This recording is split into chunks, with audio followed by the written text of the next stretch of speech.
Muito bem, pessoal. Como estão vocês? Meu nome é Breno, essa é a revista Ciclosul. Uma coisa importante que a gente tem que falar sobre perda de peso na bicicleta é quais componentes vale a pena a gente investir em peso baixo e quais que não vale a pena investir.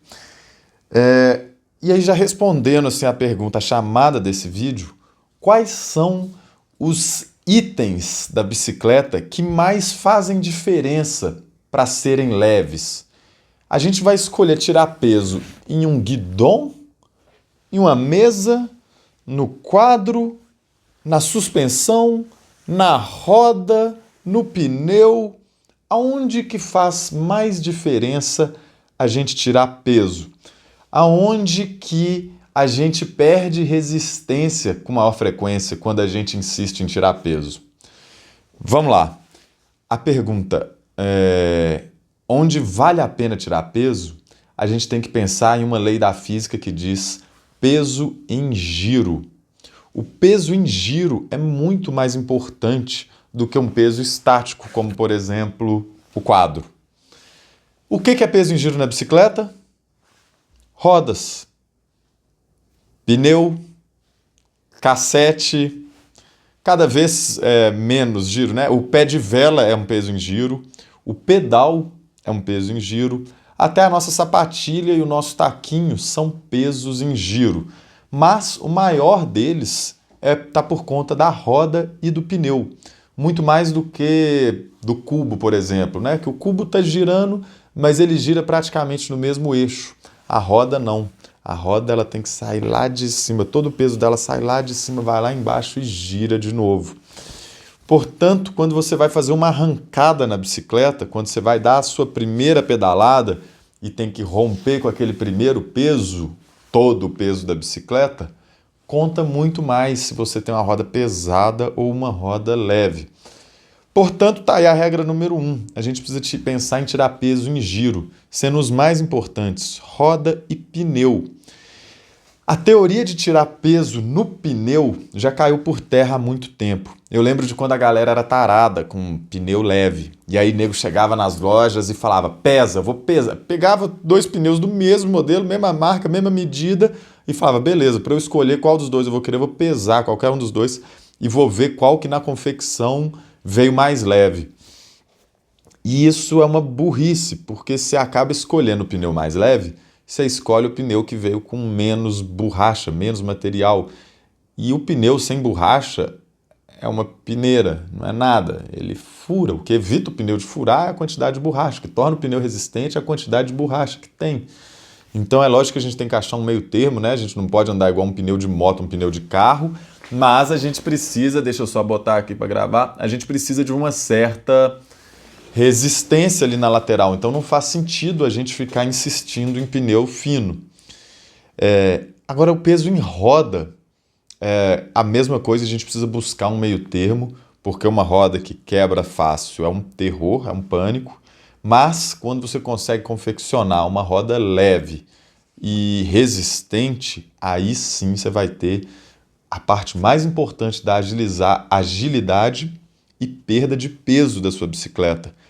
Agilidade, retomando aquilo que eu falei, a força de arrancada da bicicleta, aquela primeira pedalada que você dá e você sente, caramba, eu piso na bicicleta, a bicicleta anda. Um dos fatores predominantes em cima disso é o peso da bicicleta e fator predominante em cima do peso da bicicleta é o peso em giro, o peso da roda. Vocês estão vendo que eu estou falando sobre esse tema porque eu estou testando talvez uma das melhores rodas, uma da roda mais conceituada do mundo, que é a Zipp, né? Rodas que giram em torno dos R$30 mil, as Zipps de triatlon. São as rodas mais bem conceituadas no mundo do triatlon, do contrarrelógio, perfil alto, extremamente leves, todas em carbono.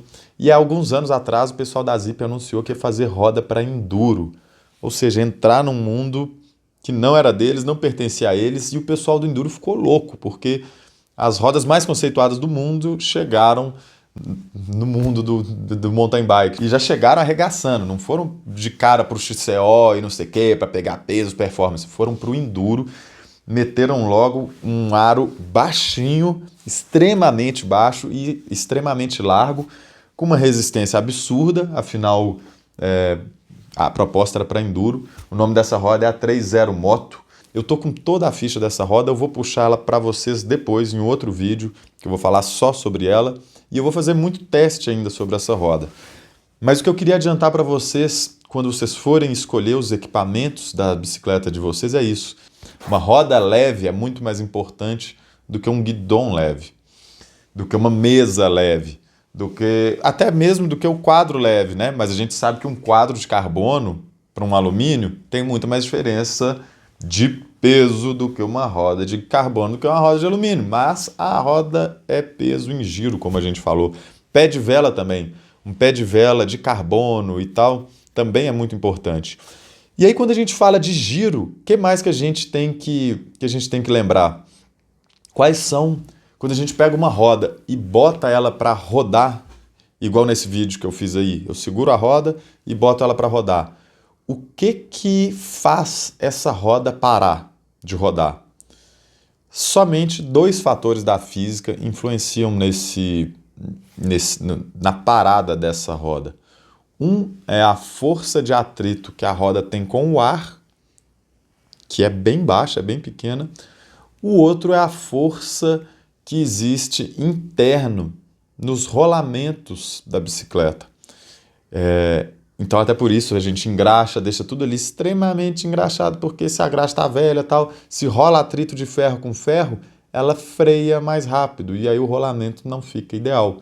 Então, o que garante essa brincadeira aí de girar a roda e ver até onde ela vai, são somente esses dois fatores. Não tem mais nada, a gente tem que pensar nisso aí. Um rolamento ideal e o mais próximo do ideal possível, né? Você nunca vai ter um rolamento que não tem atrito nenhum, por mais que você engraxe, por mais que você bote qualquer elemento lubrificante lá dentro, Militec, grafeno que colocam lá no lubrificante, isso tudo melhora, mas nunca vai deixar o atrito zero. Isso é impossível, até por isso que a roda sempre vai parar. E aí tem alguns itens também que a galera tá largando de mão de perder peso nesses itens. Por exemplo, teve uma época que era muita moda ter guidão extremamente leve.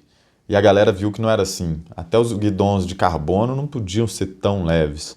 Tinha que ser um carbono mais grossinho, tinha que ter uma camada a mais de carbono, porque quebra. Dá pau. Às vezes você deixa a bicicleta na oficina ela caiu da parede, bateu no chão, a primeira coisa que bate no chão é o guidão e aí trinca. E aí você não vê a trinca, ou então um mecânico que dá um torque um pouco mais exagerado no guidão, no meio da trilha se dá uma batida, cai e quebra, velho. E é um tombo feio demais quando é uma perda da frente da bicicleta quando quebra um lado do guidão. Então, as marcas e os atletas estão ficando menos tarados, por exemplo, com um guidão extremamente leve. Ele tem que ser, primeiro, antes de mais nada, extremamente resistente. Até porque faz pouca diferença aquele peso do guidão leve para o extremamente leve. Entenderam? Essa diferença ele faz, por exemplo, na roda. Tá? Canote, por exemplo. Que canote carbono, velho? A galera tá usando canote retrátil. Então, tá botando peso, tá querendo mais performance, mais possibilidade de pilotagem ao invés de peso leve. Então, quando a gente faz uma pergunta dessa, que é o ponto desse vídeo de hoje, o que vale a pena ter leve na bicicleta, é algo que assim, a gente tem que analisar item por item, inclusive as rodas, né? Inclusive, assim, beleza, essa roda é muito leve, mas quanto que eu peso?